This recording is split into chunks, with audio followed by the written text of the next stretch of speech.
और इसराइल के अटैक में लगभग 46 व्यक्ति मारे गए हैं, मतलब हूती विद्रोही मारे गए हैं यमन में। सीरिया में कई सैन्य ठिकाने और सैन्य इंफ्रास्ट्रक्चर पर इसराइल ने अटैक किया।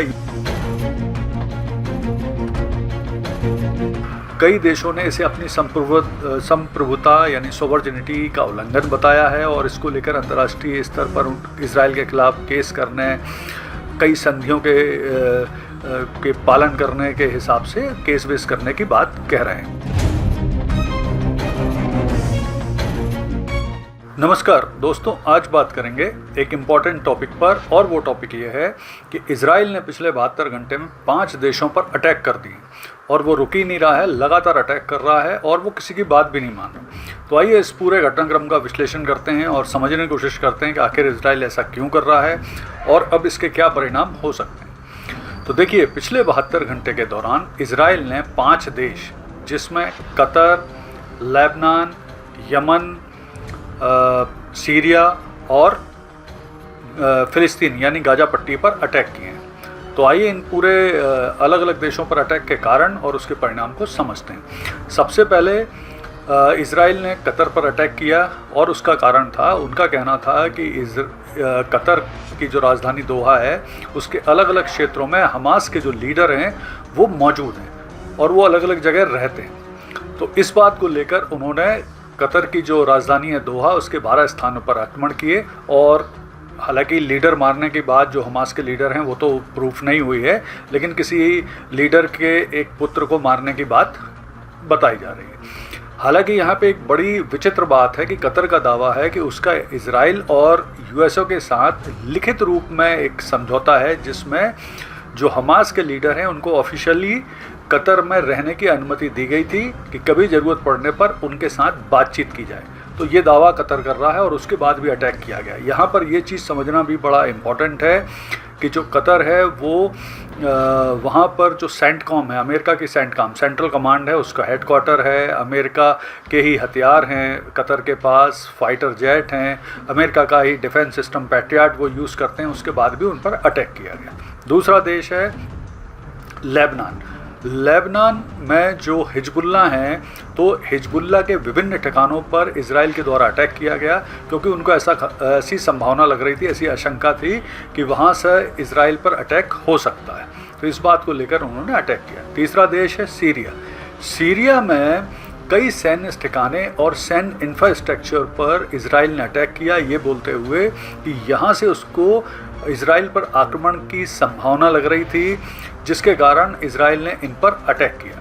यहाँ पर यह ध्यान रखना भी आवश्यक है कि जनवरी 2025 से अहमद अल शर्रा सीरिया के राष्ट्रपति हैं, जो कि अमेरिका और वेस्ट के द्वारा समर्थित हैं। तो ये भी बड़ी आश्चर्य की बात है। इसके बाद भी आक्रमण किया गया। फिर चौथा जो देश है वो है यमन।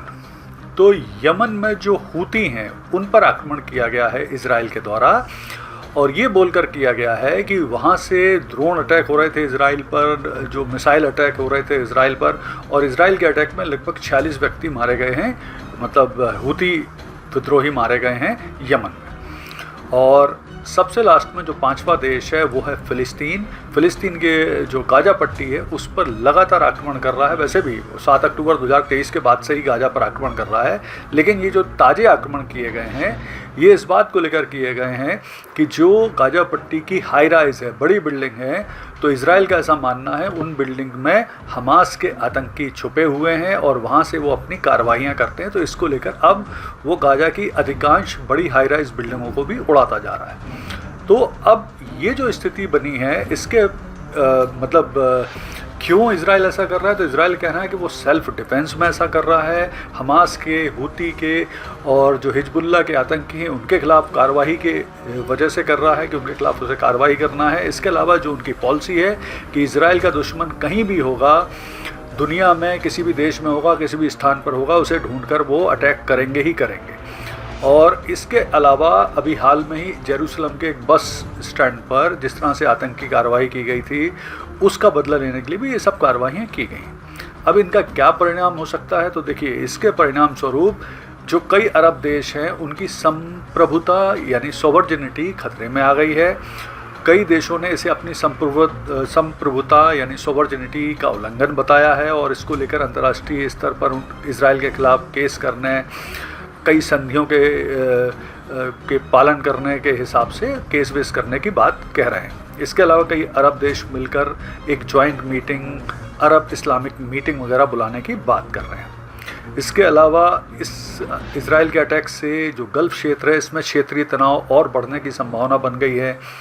अमेरिका के गल्फ़ में जो सहयोगी देश हैं, विशेष तौर पर कतर हैं, सऊदी अरब है, यूएई है, अब वो भी डाउट करेंगे अमेरिका के ऊपर कि अगर ऐसी स्थिति में कि जिन देशों के अच्छे संबंध हैं अमेरिका के साथ, उन पर भी आक्रमण हो सकता है इजराइल का, तो वो भी खतरे में है। तो अमेरिका के प्रति अविश्वास भी बढ़ेगा। फिर अंतर्राष्ट्रीय स्तर पर भी इजराइल की इस कार्रवाई की बहुत आलोचना की गई है, यूएनओ के द्वारा की गई है, यूरोपियन देशों के द्वारा की गई है, विशेष तौर पर स्पेन के द्वारा तो बहुत ज़्यादा इसकी आलोचना की गई है। और कुल इस घटनाक्रम से एक चीज़ और भी साबित हुई है, अमेरिका पुनः एक अविश्वसनीय पार्टनर यानी अनरिलायबल, नॉन रिलायबल पार्टनर के रूप में साबित हुआ। तो कुल मिला के जो भी ये जो घटनाक्रम हुआ है, इससे अमेरिका की छवि खराब हुई है। इजराइल का तो निश्चित है पावर बढ़ेगा, लेकिन इससे जो गल्फ़ क्षेत्र में पुनः तनाव बढ़ने, युद्ध बढ़ने, संघर्ष के बढ़ने की संभावना बन गई। धन्यवाद।